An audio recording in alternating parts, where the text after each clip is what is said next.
I know I'm the first panelist of the day, but before I like to sit down for an extended period of time, we're just going to shake things up a bit. I'm going to pretend like all of your guys' cameras are on and we're doing this all together, but we're going to get a little bit weird. We're going to shake things up. I want everybody to stand up. And now I'm going to go at a really awkward angle. You guys get to see like up my nose and into my ceiling. And we're just going to shake and we're going to bounce. Okay. So I just want you guys to start. And I want you to have your feet underneath, okay, directly underneath your hips. Pull your elbows to your side, and every time your feet land, I want you to go ha, ha, ha, ha, ha, ha, ha, okay? Just get weird, and then just kind of shake, and then just kind of get things moving, and just get a little bit of weird, okay? You guys can bounce for as long as you want. You can bounce for this whole time. But really, when we're bouncing, all we're doing, you guys, we're getting our heart pounding, we're getting the oxygen moving, and we're getting ready to go. So then it gets our heart rate up just a little bit. So without further ado, yes, I want to share my screen. Here we go. Here we go, here we go. All right, so I want to start by just telling a couple stories to you guys of things that I've encountered throughout my career. So I'm just going to jump right in. So I want to tell you about a client of mine. Let's call them Sarah. Sarah was a collegiate athlete, top of her game, the best shape of her life. And throughout college, she learned how to eat right, how to train right, how to balance her workouts. Throughout the years past college, she kept things pretty consistent, working out on most days of the week, eating pretty well, and overall, she would say she was staying pretty healthy. She continued this through marriage, the birth of her 2 kids, opening her own law firm, and navigating the process of aging. Sure, there were times when the workouts were less consistent, less intense, and there were times where her food choices maybe got the better of her. But by outward appearances, she stayed pretty healthy and consistent from her collegiate athlete years. She never really fell off the wagon, but now she finds herself 15, 20 pounds heavier, has a little bit of flab here, a little bit of flab in the midsection, and has no idea how she got to where she was because she kept maintaining what has always worked. Or let's talk about Jeff. He's always been active, playing basketball and lifting weights, but now in his mid-40s and as a successful business owner, he just feels sluggish. Can't quite put his finger on it. He's not quite sure what it is because all things considered, he works out, he doesn't eat terribly, he sleeps pretty well, and for goodness sakes, his business is thriving, but holy crap, does he need an inhumane amount of coffee to get through the day. Like that 3 p.m. slump for Jeff is real. And at the end of the day, he finds himself more drawn to the couch than his kids when he gets home. When you ask him, he's operating at about a 6, 7 out of 10, which isn't bad, but why operate at a 7 out of 10 when you can be a 9 or a 10 out of 10? Or there's Margaret. She's on the endless cycle of getting a massive charge of motivation. She sets goals. She starts out fast and furious, quick out of the gates. She's so determined and focused, and then life hits. One little thing gets in the way. The motivation disappears. The goal falls off the radar, and she's back to ground zero. Until the next charge of motivation hits, the cycle begins again with this little prayer that maybe things will be different this time. Now, I want you to do some introspection. If you find yourself nodding along, leaning in, or perhaps cringing a little bit because it's a little too familiar, or if any of these stories I just told you sound familiar, then you're going to want to pay attention. These are my attention paying classes. So yes, today I'm going to talk about the slippery slope of maintenance and the concept of maintenance. In my world, it's a concept thrown around a lot. In the world of fitness, nutrition, and habit development, we often hear people having goals of maintaining. From my experience, though, the biggest area where my clients struggle is when they go on autopilot, right? So we hit maintenance, we go on autopilot, whether it's after achieving a big goal or doing a set it and forget it workout plan or nutrition plan, or the multitude of scenarios in between. Throughout the years, I've noticed a significant shift in mindset and habits when we take our foot off the gas and go on autopilot in an effort to maintain. So, as Brooke had said, today I'm going to be a bit controversial. I love being controversial. I'm going to debunk the big shiny goal of maintenance. So we're going to start by educating you why, physiologically, we backslide if we maintain as we age. We'll talk about why having a maintenance mindset is a slippery slope and how our brains are designed to love maintenance and avoid growth. And then, as I said before, I'm going to give you some tips, tricks, and tools that we're going to start today so that way you continue to progress through your goals gracefully and with ease. But first, let me tell you a little bit about me. I haven't properly introduced myself. Here's my shameless self-promotion, and I'm going to keep it in under 2 minutes or less because I want to get to the meat of the presentation. So I'm Sunny. I'm the founder of Sunny Blake Fitness based in Denver, Colorado, but I see clients all around the world actually virtually. I've been in the industry for over 18 years, and I teach my clients easy, sustainable habits they can bring into their lives so that way they're operating optimally on all cylinders.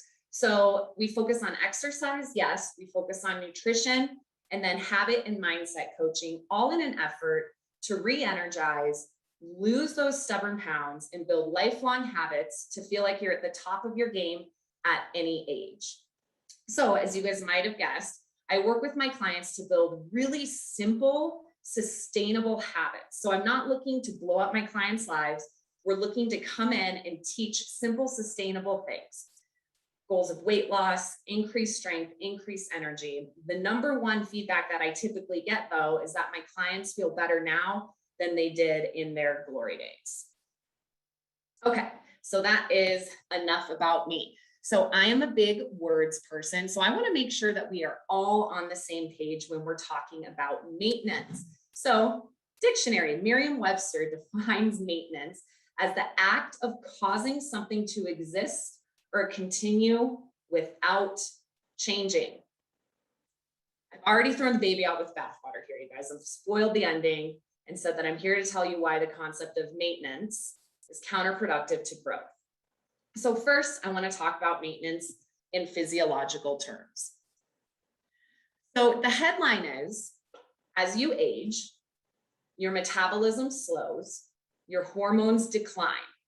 So that means you need less food, and you also have a lower return on investment when you exercise, okay? If you continue to progress and maintain in life as you are right now, or as you were in your 20s, 30s, 40s, you will gain weight. So what does this mean? We have to do the things we've always done, just a little bit better. Okay, if we continue on the path that we're on, we will gain weight. We have to do the basics, but better than we have before. So I'm going to say it again. As we age, our bodies need fewer calories, and we must physically work harder to see the same results. I'm going to say it another way. We must work harder to physically stay the same. Okay. I think I've proven my point. So introducing the year and the age of the mom and dad bod. So we've hit the physical, and now I want to talk about the mental. Okay? Why having a maintenance mindset is counterintuitive to anyone with goals or dreams. So when I say, or when we say, I just want to maintain, really what we're subconsciously telling ourselves is that we want to stay the same. Brooke had said, I have a feeling that nobody listening right now is cool with maintaining your status quo. If you were, you wouldn't be here, and you especially wouldn't be listening to me who's talking about maintenance. When we enter a maintenance mindset, what happens is we naturally take our foot off the gas pedal. We get comfortable because we don't have an end goal in mind. And we all know what they say about staying in our comfort zone, right? Nothing good happens when we're in our comfort zone. So instead of the maintenance mindset, let's talk about the growth mindset. So what is a growth mindset? My friends, if you have goals, dreams, aspirations, desires, then you are primed for a growth mindset. And I want to congratulate you because you are already halfway there. Pat yourself on the back, recognize that you have a growth mindset and you are destined to achieve your biggest goals, dreams, aspirations, and desires.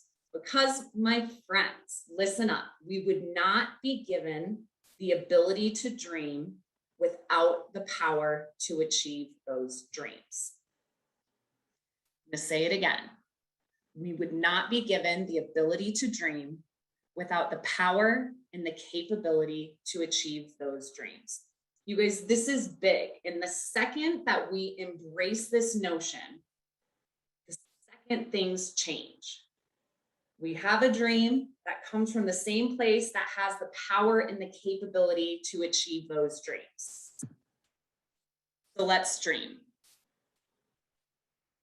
I want everyone to start by getting grounded, okay? I want you, if you're sitting up, I want you to uncross your legs, put your feet on the ground, take a deep breath, close your eyes, envision your future.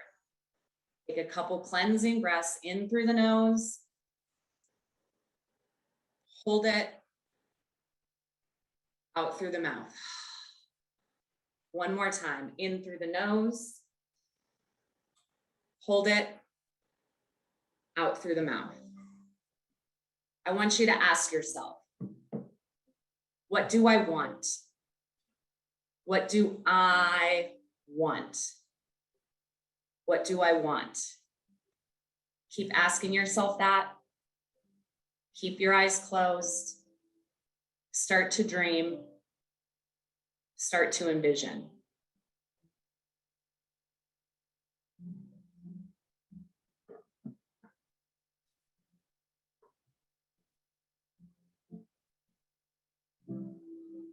What do I want? Untethered. Let your mind go, no matter how big or small. What do I want?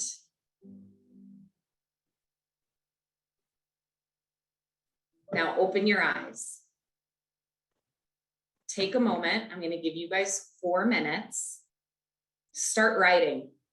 At the top, I want you to write, I want, or my goals, or my biggest dreams. So take a moment, write down your biggest dreams and desires. Let your mind go, no matter how big or small, how preposterous or inconceivable, how silly or unrealistic or grandiose. Write them down, untethered.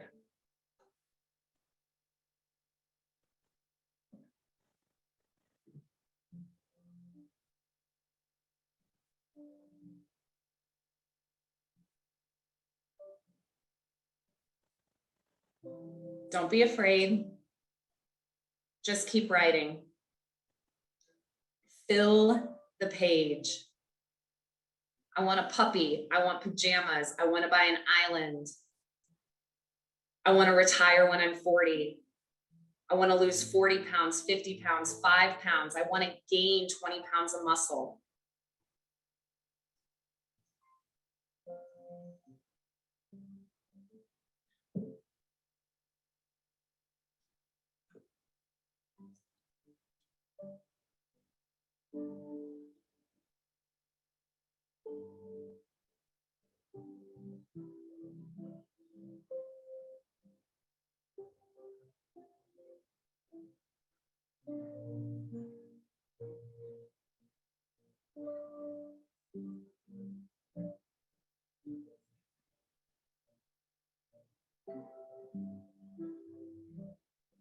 All right, my friends, about 1 minute left.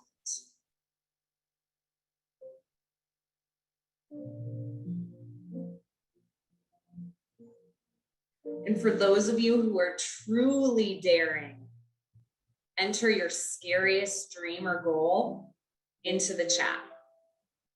Don't worry, I'm not going to call on you. Right? I'm not going to ask you why. I'm not going to call you out. But the first step in making our dreams a reality is to put that goal or that dream out into the universe. Or if you're not ready to write it in the chat, I want you to stand up and I want you to say it out loud. I want you to feel it. I want you to step into that dream. Step into that dream body, that dream life, that dream relationship. Because when we say it out loud, when we start to envision, then it becomes real. We can start working towards achieving it. Whether your dream is to find love, lose weight, reduce stress in your life, save up to buy a house, to buy an island, to write a book, to travel internationally, to quit your job and start a new career. We can achieve those dreams by growing, but we cannot achieve those dreams by maintaining. We cannot achieve those dreams by staying the same. So you might want to keep writing. Like I said, put it in the chat, you guys, put it out there. Number one goal. I will tell you guys, this is scary. But let's be bold, let's be brave, and let's be humble. Let's put ourselves out there.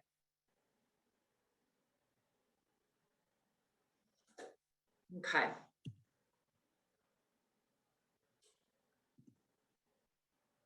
So right now, in this moment, ooh, I see the chat blowing up. I'm so excited.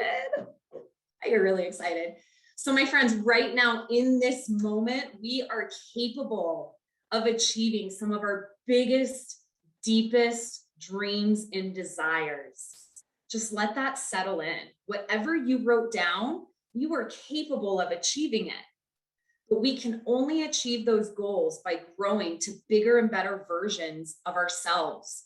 We achieve these goals by growing and by challenging, and not by going on repeat, not by staying the same, and definitely not by maintaining the same life, the same mindset, and the same habits that got us to where we are right now. Now, don't get me wrong, okay? Your life could be amazing. You could be living your dream right now. But if you wrote down even one thing, if you wrote down one thing that you don't have, then maybe that's your first clue that it's time to step in and time to grow. To grow, we must shed our current selves and step into our future selves.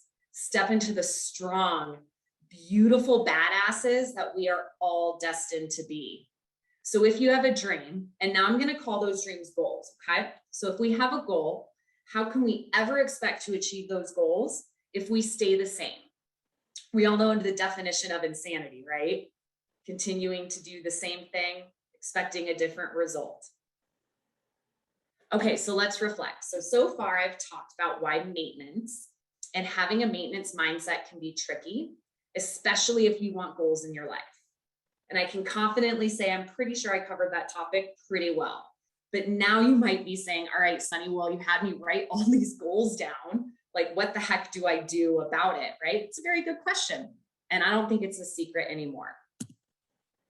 We grow. We shift from maintenance to growth, progressive development, evolution. We increase, we expand. The crazy thing though is that growth is uncomfortable. It's so uncomfortable, you guys. Let me ask you this. When I asked you to write down your biggest goals, did you feel this like massive rush of excitement only to be immediately followed by a drop of doom? Did you write down, I want to lose 20 pounds, or I want to switch careers, or I want to buy a house or become debt-free or find the love of my life, and feel this spark of elation and joy? And then the next thought, the next thing that pops into your head was, how am I ever going to do this? Tried to do this before, I failed. Or maybe you thought, dude, there is absolutely no way I can do this. I must be crazy for ever thinking this. I'm going to tear up this piece of paper and throw it in the trash can. How dare Sunny make me think that I can do this, right?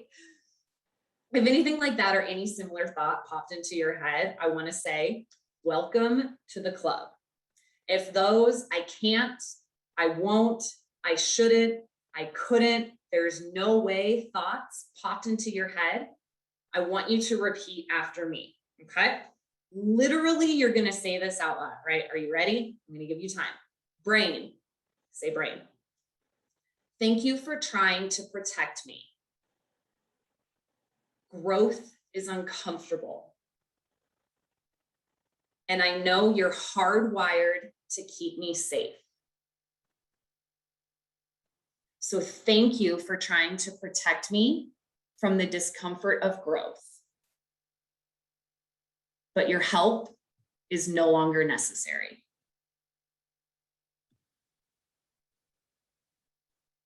I do this a lot, you guys. I talk to my brain because our brains are here to protect us. Our brains are here to keep us safe. They're here to keep us alive. If you look at how humans evolve, this all makes sense, right? Now, I'm no like evolutionist or like I don't know what it's called, people that study evolution, but this all makes sense, right? So if you think of the first humans' interactions, how do you think the first humans' interactions with lions went? Human sees a lion. Lion bites human. The bite hurts, or maybe the bite even kills. Therefore, we should avoid lions to avoid the hurt. Or humans are foraging for food on the brink of starvation. We come across a beehive. We drink that sweet, sweet nectar honey. We get the surge of energy and life-saving calories. Therefore, sweet tasting food saves our lives. Sweet tasting food brings us pleasure. My friends, this is how our primitive brain developed. By learning which things caused pain and which things caused pleasure in a fight for survival, and then doing everything in our power to avoid the pain and embrace the pleasure. Okay, but now we step into the world of today, and the vast majority of us are no longer running from lions and scavenging for food, especially if we live in Denver, okay? So the vast majority of us are no longer running for our lives, scavenging for food, unsure when our next meal will come. Our society has evolved significantly, but unfortunately, our primitive brains haven't evolved all that much. So now, the pain that we run from isn't lions. It's the pain of the unknown, the discomfort of growth, and the avoidance of uncertainty. So then the thought of maintenance and staying the same is actually more pleasurable than the discomfort and potential pain of growth. So let me ask you this. If our brains are designed to seek pleasure and avoid pain, if our brains are hardwired to avoid the discomfort of growth, how are we ever to grow?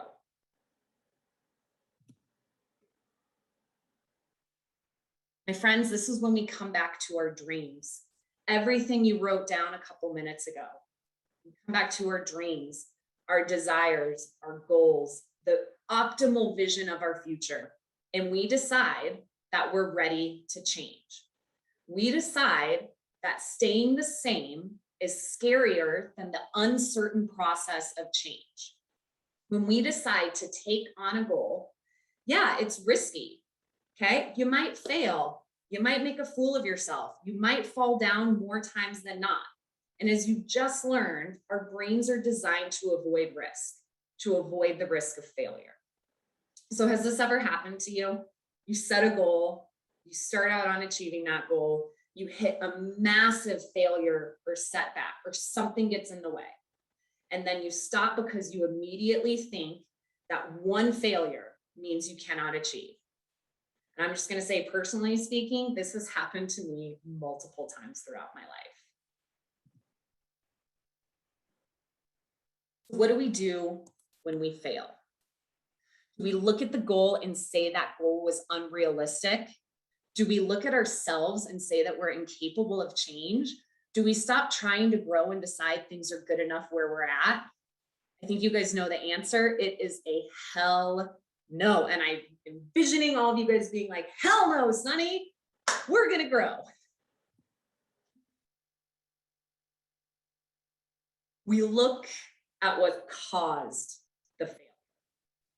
We look at what caused the failure and we learn. We look at what worked. We look at what didn't work and we revise. And we try again and try again until we succeed. Because damn it, our dreams are bigger than the in the moment discomfort of failure. Our dreams are bigger than the in the moment discomfort of failure. Our dreams are there to propel us to greatness. And there isn't any way you're going to let some stupid spur of the moment failure hold you back, right? Failure, feedback, learning. Failure, feedback, learn. Fail, feedback, learn, grow. So instead of me just saying, okay, go out, fail, learn, have fun, bye, I'm going to give you a head start, okay? I'm going to tell you what I've learned from years of experience coaching myself, coaching my clients to achieve their most impossible goals. When we fail, we can 9 times out of 10 trace it back to one or a few reasons. We rely solely on motivation and willpower. We don't have a simple, easy plan to follow, or we try to go it alone. Put our goals on our back and we say, damn it, I'm just going to do it. I'm going to charge up that mountain, even though I've never climbed a mountain before. So I'm going to teach you coming up how to overcome feedback points number 1 and 2. But number 3, you guys, it can be easily solved right now. Any South Park fans out there know this? Try to go it alone. You're going to find an accountability buddy. You're going to find someone to hold you accountable, to keep you accountable. Hire a coach. Hi. Tell your partner. Tell a friend. Tell a coworker. Tell an enemy, right? Because there will always be times when you don't want to do the work. There will always be times when you're tired or you need a little extra push or a little spark of motivation or someone to be in your corner and cheering you on. And your coach, your partner, your friend, your enemy, the stranger on the street corner, if you want to give them your phone number, go for it. They can do that for you, okay?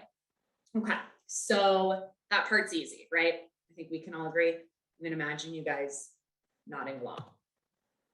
So then let's go back to the first 2 points. We rely solely on motivation and willpower, or we don't have a simple, easy plan to follow. So how can you tell if at any point in your life, your last failure was caused by either of these issues? I want to put it into context, okay? So I'm just going to qualify it. Let's say your goal is to lose weight, okay? You decide the best way to lose weight is to go cold turkey. You're going to stop eating all sugar, all processed foods today. You're going to put yourself into like an 800 calorie caloric deficit, right? You're going to cut all your food in half. You're going to do macro counting. You're going to stop drinking. Oh yeah. And then on top of that, let's say you're going to say, I'm going to start going to the gym every day. And you know what? I might go to the gym twice a day, right? So like you've got this plan, you're like, yes, I'm going to lose 20 pounds in a month. It's going to be amazing. Let's go. So the first few days come and you're high on life and you can't believe you're actually sticking to the plan. And then the next week comes and that scale hasn't moved one bit at all. And you feel this like slight sting, slight ping of doubt, but you know what? Like you're still doing it. You're starting to white knuckle it just a little bit though. And then you go to work and damn it, it's Karen's birthday and there's cake and there's happy hour. So you think, you know what? It's been 2 weeks. I've been good thus far. One tiny slice of cake, sticking the gym one night. Sorry, skipping. Words are hard. Skipping the gym one night can be my reward for doing so good thus far, right? But then that bite of cake turns into a slice. And happy hour turns into karaoke, copious amounts of beer, and eating so much pizza that you feel nauseous. And you think, you know what? All right, I got this. I'll start over tomorrow. I'm just going to enjoy myself tonight. Damn it, I've been this good for 2 weeks. Then you wake up and tomorrow comes and work is crazy busy. You have this insane deadline. So you punt it another day. And then the next day comes and you get into a huge fight with your partner. And then you have to travel for work. And then you get back and your kid is sick or you're sick. And we just can't seem to find that initial spark of motivation to get us back on track. And so we finally surrender to the fact that we will never, ever, ever, ever be able to lose weight. It is just too hard. There are too many distractions. There are too many temptations. How dare I ever think that I can lose a pound? I've never done it before. It's fine. There's too much out there to stay motivated. I'm fine as I am. You guys tracking? Yeah, okay. I'm gonna say type yes into the chat if you are. I'm gonna imagine you guys are tracking. Yeah. All right. So how do we succeed? How do we succeed? When we run on motivation, when we set unrealistic expectations of ourselves and dive into the most complicated version first.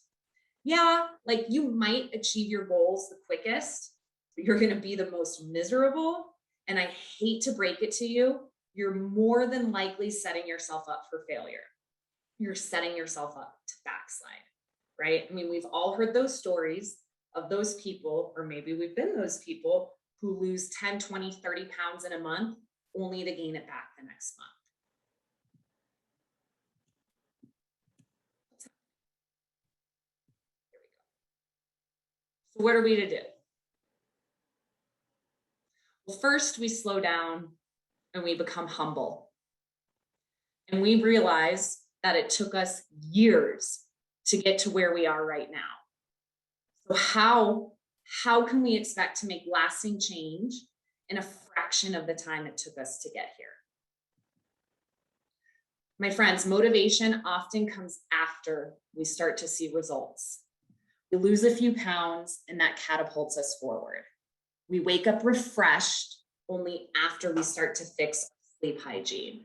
And we get more energy only after we start to eat foods which serve us. So instead of relying on motivation in the beginning, why don't we first become dedicated? Why don't we first become dedicated to taking action? We realize also that trying to be heroic by setting unrealistic expectations of ourselves will only result in failure when life gets in the way. So instead of setting those unrealistic expectations, we focus on simple, easy enough habits. And we realize that expecting perfection from ourselves all the time is impossible. I mean, like, listen, guys, if COVID has taught us anything, it's that there will always be issues and problems being thrown at us. And we must learn to do our best and pivot when needed and roll with the punches. Perfection, quite frankly, although idealistic, it's unrealistic all the time. So instead of being 100% perfect and then falling off the wagon when that's unsustainable, how about we try to stay consistently good?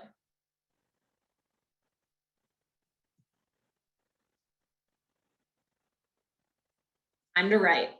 We're going to start putting this into practice. We're going to take our goals and we're going to turn it into action. So I'm going to start with the example from before, and then we're going to go on this little journey together. So the original plan, although it would get you to your goal the quickest, asks for a lot of change from where you currently are, right? We can see with how unrealistic it is.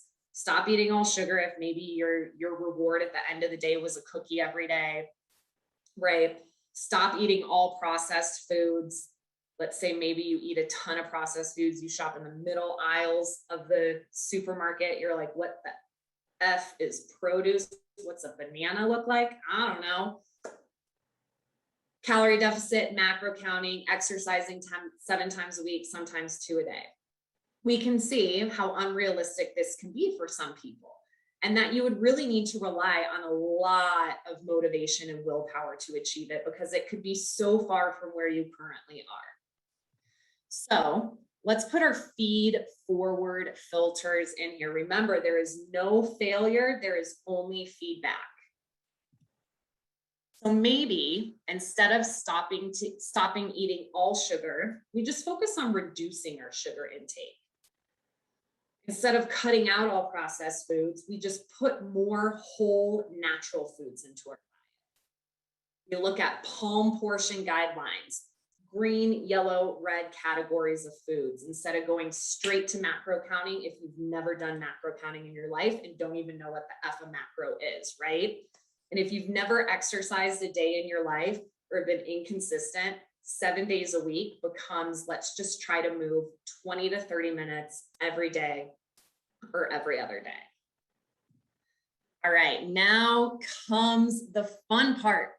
So remember back when, like, I don't know, like 15 minutes ago, I had you guys write down all your goals and dreams and desires.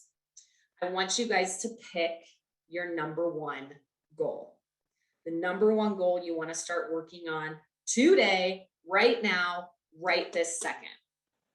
Okay, circle that goal on your sheet of paper, or if you wrote it in the chat, that's going to be your goal. So I'm going to take you guys through 3 tools so you can start towards achieving your biggest dreams and goals today. So these are the handouts that Brooke referenced when you registered. So turn to those. Otherwise, guess what? I have them on the slides. I'm prepared. Okay, so here is our first tool. All right, we're going to have 3 minutes to go through this. So at the top, or on the top of your paper, you're going to write down the number one goal you want to achieve from your dreams exercise. Okay. And I'm going to give you guys an example. I'm just going to stick with the weight loss thing because that's the number one goal that I come across a lot with my clients. So the first thing you're going to do is you are going to write down everything in your life that is getting in the way, keeping you where you're at, keeping you from growing and achieving your goal. And I want you guys to be humble and brutally honest, because if we can't be honest with ourselves, how can we expect to be honest with our loved ones and other people in our lives? Okay, so you guys are going to start writing. Just start writing. I'm going to keep talking you through it. Once you have done that, once you've got a pretty good list and you're like, yep, I think this is everything keeping me in my way, right? You might have a really busy job. You might not have a gym membership or access to a gym. You might like stop by Dairy Queen on your way home from work every day. Okay, the second thing you're going to do is you're going to write down what must you change to achieve that goal. And I'm just going to warn you, this could get a little overwhelming, but I just want you to stick with it, right? We're practicing brutal honesty and being humble. So we got to identify what we must change from our current life so that way we can grow and achieve our goals, right? So if our goal is weight loss and we're not eating well, we should have a goal of eating better. If we don't have movement in our life every day, we have a goal of working out more. If work is insanely stressful, we got to look at stress management tools, right? And if your way of unwinding at the end of the night has to do with drinking a bottle of wine or a beer or something like that, maybe we look at cutting that back. The third thing you're going to do is you're going to rank your behaviors from the most to the least important for you. The most to the least important for you. Not what you think other people will think, but what is most to least important for you to change. I'm going to give you guys about 2 more minutes to write. So let's start writing.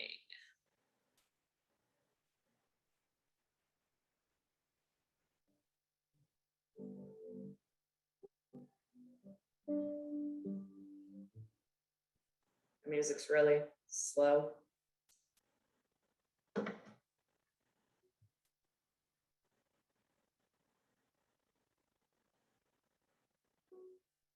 If you're truly daring as well, you can write your number one most important habit that you want to change. Throw it in the chat. Why not? Brutal honesty. Let's go. Also, if you guys have any questions over any of this, type it in the chat.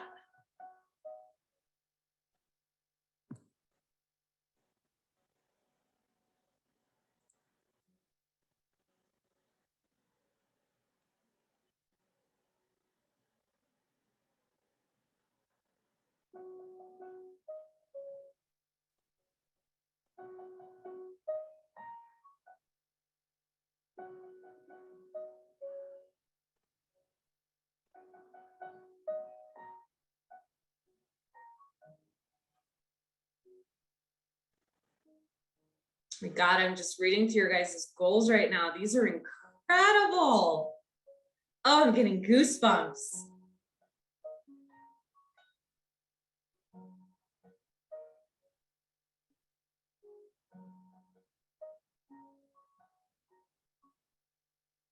All right, if you guys want to keep going, you can keep going, but I'm going to move us on.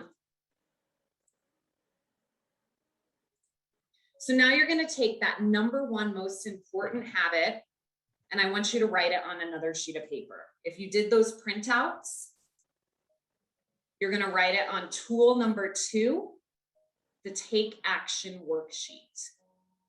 The top, I want you to write what your number one most important behavior is.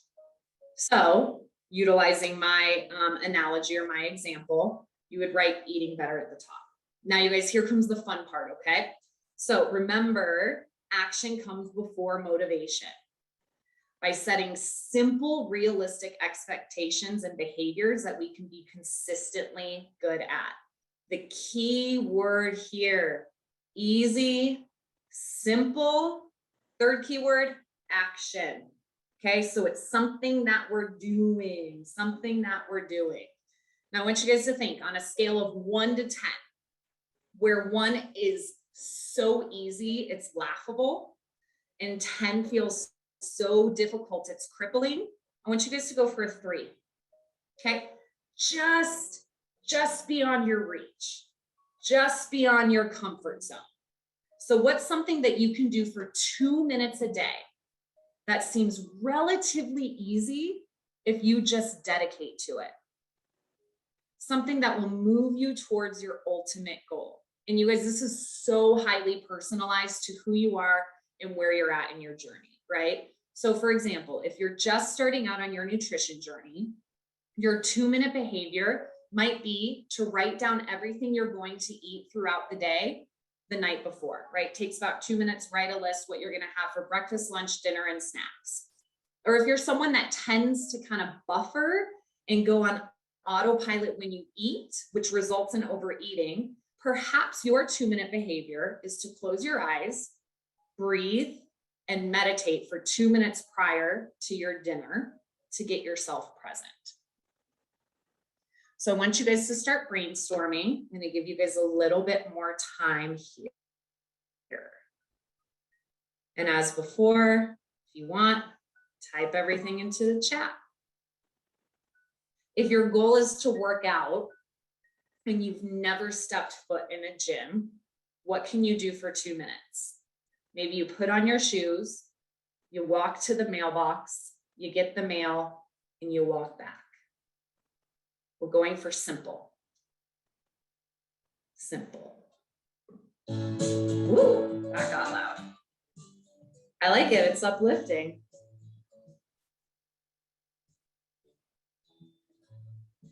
All right, about 30 more seconds here.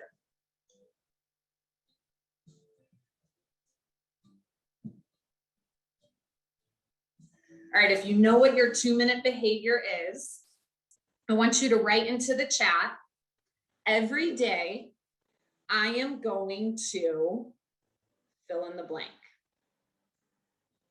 So if your goal is to save money to buy a house, you would write down, every day I am going to write down every single penny that I spend.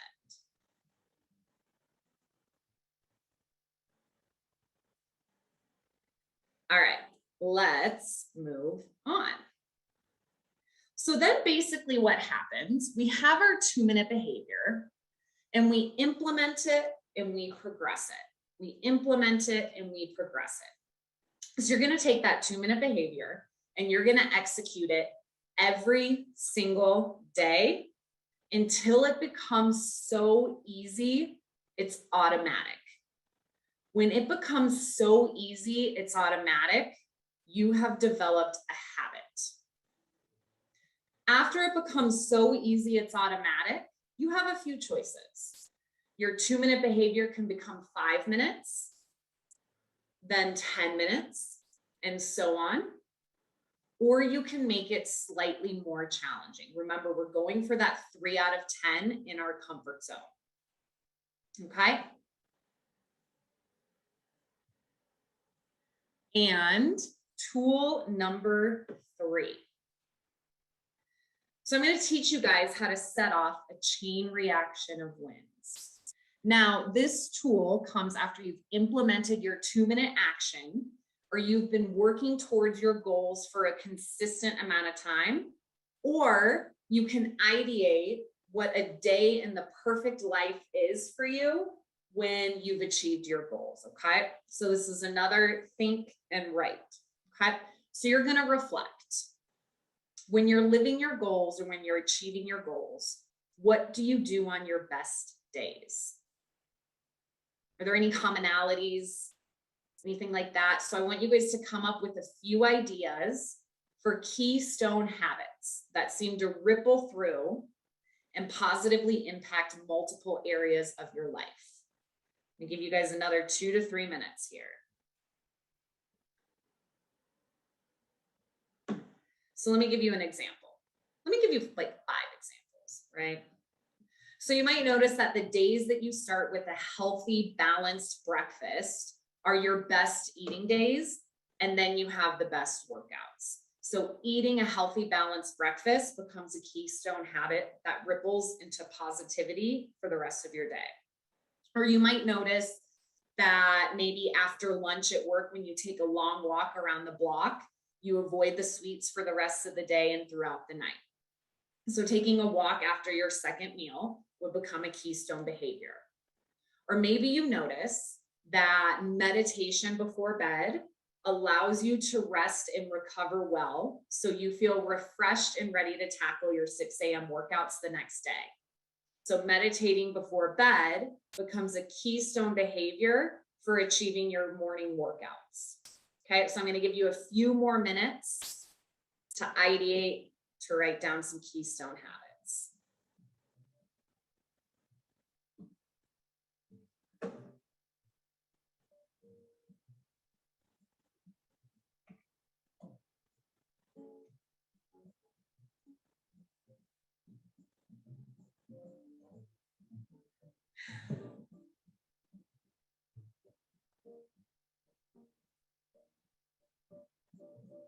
It's like we're in a jazz band.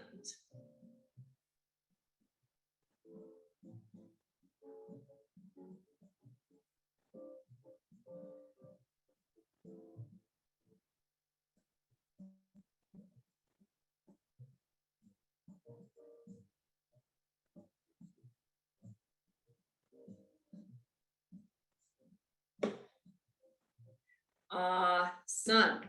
Your final step here is to commit what are 1 to 3 keystone habits that you can commit to daily. So maybe you're already doing these daily and now you just do them with more intention. Or maybe you decide, you know what? Yeah, like if I start my morning with a really good breakfast, I think that'll keep me on track. So you're just going to commit to that daily. Deal? I can imagine you guys saying, deal, Sonny. So the key here, get it? Pun, keystone. We all have keystone behaviors which set off a chain reaction of small wins. It's the ripple effect. Okay, so you guys, this is where growth stems from. We practice behaviors until they become so automatic that they become ingrained habits. We build a solid foundation of habits, which we execute daily. These will add up to achieve your goals, banish maintenance in no time whatsoever. So when behaviors become habits, our goals become realities. All right, so I've done a lot of talking. We have gone on a massive journey over the past 40-ish minutes.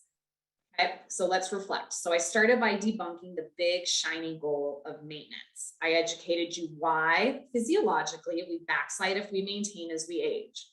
We talked about why having that maintenance mindset is a slippery slope and instead turned our attention towards a growth mindset. Okay, we took like this slight little detour to understand and learn why growth is so uncomfortable and hard, and some would even say painful. And then we rerouted and ended by me giving you 3 tools to implement right now, which will help you move from maintenance to growth, identify the habits you should master so you can easily achieve your goals, how you can take action right now, right this second, and how you can reflect on what's worked to identify keystone habits that seem to ripple through and positively impact multiple areas of your life.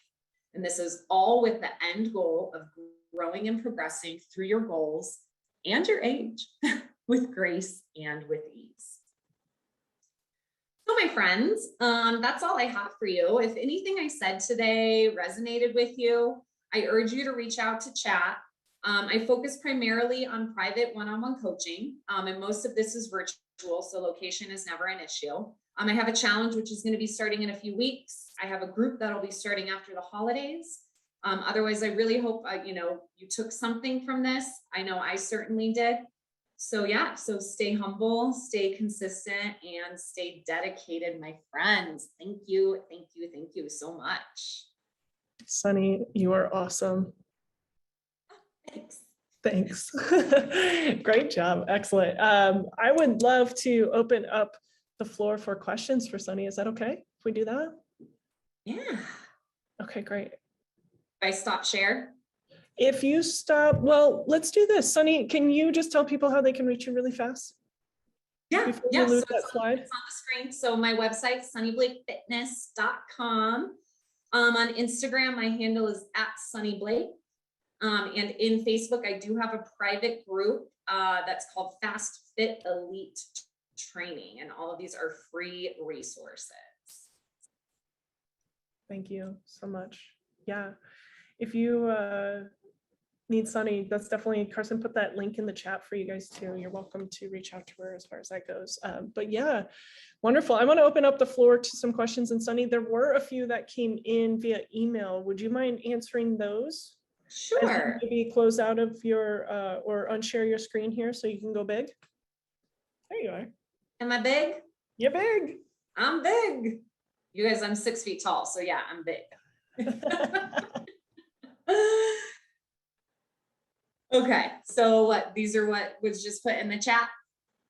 Yeah, and they came in via email. People who couldn't be there, Andy and Beth emailed you some questions that you can start, but everybody else is welcome to start with their questions too. Yes, I love questions. Okay, so Andy from Highlands Ranch. I've been having a hard time trying to figure out which habits to break first. Oof, yeah. I know I have quite a few. Which habits do you usually help people tackle first? Well, if Andy was on the call, I would ask him a few questions. The first thing I would ask, and what I generally ask, is which habits are keeping you from your goal? So if you have a goal of weight loss or increased strength, but you just can't seem to get yourself to the gym, or at the end of the day, you're really tired, or you find yourself running to the cabinet for that salty, sweet snack, I would ask Andy to like introspect a little bit and determine which habits are keeping him from his ultimate goal. That should be the #1 habit that you break first. Or, as I said before, keystone habits, I talked about them in the positive light, but my friends, keystone habits can also be negative, right? So maybe Andy looks at his habits, which are springboards for other bad habits.